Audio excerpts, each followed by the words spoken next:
Hey, it's your boy Ron Big Black Garrett. I know this is going to be one that sort of irritates a few people, but if you know me well enough by now, you know I don't care. But too many parents are too cozy with their kids at times. They're too afraid to say what they need to say and do what they need to do when it comes to their kids because they want to be buddies with their kids and all this. Hey, man, I want that relationship too. And I love being friends with kids, but when it comes down to it, any of my youth kids will tell you, Mr. Ron or Commander Ron or whatever Ron it is that my association with them is, they'll tell you, I'm going to tell you what you need to hear, not necessarily what you want to hear. And I do this in my whole life. But what does that have to do with health and nutrition, Ron? Well, I tell you, it's because we're raising a generation right now of obese kids. I see it every time I go out to a youth football game, and I do a lot of them. I do sometimes 2, 3, 4 a week. I go to youth events, youth football games, and I'm astonished at the level of obesity and unhealthiness in our youth today. And all I see is parents doling out money at these events to give their kids stuff to keep them satiated and keep them quiet and keep them happy. But that's killing them. You're not being a good friend to your child, your future adult, by killing them today because you won't make a decision to tell them no. I've always been that way. I mean, my kids will tell you, if you look up either one of my kids, they will tell you, they had a small role in their upbringing, but for the most part, they had to do what we told them to do. We controlled the purse strings. And this, as they will tell you, this is my house. I try to take into consideration their feelings at times, but for the most part, if you didn't want to eat what we fixed in here, then you didn't eat. That's simple. That's considered abuse today, but I didn't care. You know, same thing like when telephones and stuff like that. We didn't allow telephones in the bedrooms. If you talked on the phone, it had to be out here where we were at, because you shouldn't be saying anything on your telephone that we shouldn't be able to hear. We have no secrets in this house. A lot of they would tell me, well, my friends' parents, I said, I don't give a rip what your friends' parents allow. And when your friends come over here, and their friends will tell you this, they're not going to be on the phones like that either. Once someone decided to spend the night or spend the weekend over in my house, they had to follow my rules. Their parents were aware of it. Their parents understood they were not going to be on their telephones the whole time because you're over here to socialize. You're not over here to be on your phone. You're here, so talk to each other. And it was amazing because so many parents was like, oh, I wish I could do that. And I'm looking at them like, what? Well, you can.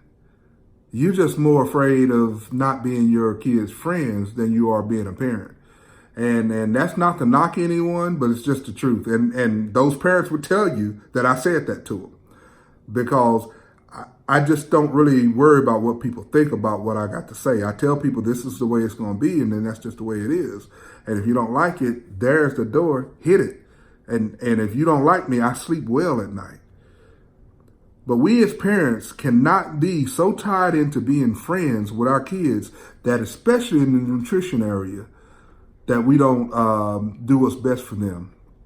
And I say this just to say that what set me off on this was when the latest two things, Nina Taisho's article in the LA Times, where this Cornell professor, and I can't recall his name at the time, but he was just exposed for his there was no science behind anything that he was saying nutritionally. And also Gary Fettke, one of my heroes in the ketogenic community, was just exonerated after 4.5 years or more of being targeted by big food, big pharma, big grains in Australia, just like Professor Tim Noakes a few months ago was exonerated because they had the nerve to say that high carbs and high sugar was killing us.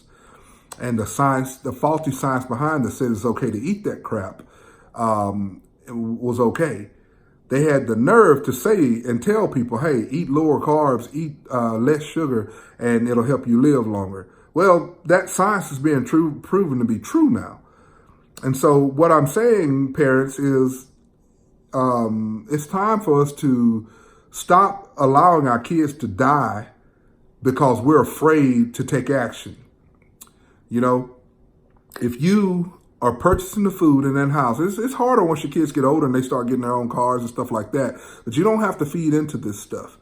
You know, you're not doing them. I look at people that are around me, and I have to say this carefully because, you know, it's a pain for me sometimes. But I look at people around me who I've helped and allowed to be in a condition that they're in now that I could have done better because I knew the same guidelines and learned the same guidelines as you have learned, but I didn't do anything about it. Well, now I have the ability to talk to those same people that I let down and say, hey, I know what I told you in the past was wrong, but I'm telling you now that you need to really consider your dietary habits.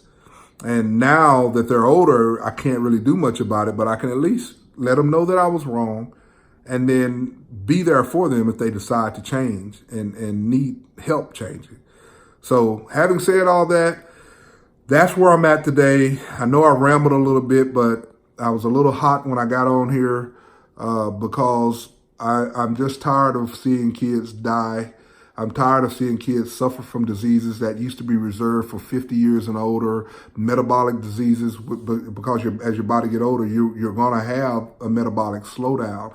But you're seeing kids at 10, 12, 15 years old have heart attacks that they shouldn't be having because their body is metabolically a 50 or 60-year-old. And that's what happens when you continually eat excess carbs, excess sugar. Everything is that. It kills the body. It slows the body down. It makes you physically older over time. And so that's where I'm at today. Parents, let's get it together, and at least, this is my plea to you, at least cut back the sugar and carbs. At least cut them back. At least educate yourself on what I'm talking about. Your kid will never outrun and not exercise, even the lean kids. You're setting them up for failure. That's why so many kids get off to college and they gain that freshman 15 and all of these other things. It's because as you get older, the effects of that high carbohydrate and high sugars becomes exponential. And a kid may stay in good shape up until they're 30-something years old like me, but already be suffering the metabolic damage, which is what started. Then once that roller coaster starts happening, it becomes exponential and starts happening real fast. So why not help today? Educate them and say, hey, you know what? We're going to cut back on some of this unhealthy stuff. They're going to fuss. They're going to be mad. But at least you'll know that you've done everything that you need to do. At least you know that you were responsible for cutting some of that nonsense out of their lives. And I'm not telling you it's going to be easy. And some of you are going to be upset with me. Well, Ron, you said, hey, whatever, man. You know, all I'm telling you is that it's worth it.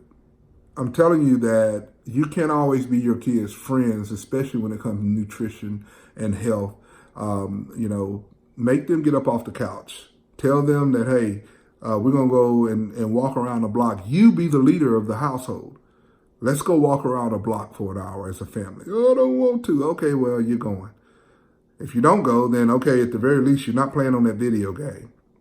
And until we go on this walk, you're not playing on that video game. You'd be surprised how motivated a lot of them will become once they know that you're going to take away something that they were supposed to have. That used to be common in my generation. But today's generation, everyone's so busy doing their own thing on social media and doing all this other stuff that they ignore their kids. And that's just the wrong way to go, in my opinion. And you have all of the ability to tell me to go suck an egg, all right? But when you're wondering why your kid is just so unhealthy and you don't know what to do about it, know that you help contribute to that thing. And you have the opportunity right now to step up and lead instead of being a follower. And that's my plea to you today. My plea is to ask you to get on out there and start changing things. At the very least, get educated yourself so that we can change this thing. The guidelines are being changed, folks. It's coming. It's already happening. Now it's up to you to get educated so that you can lead your family in a proper way. I love you. God bless you. Peace.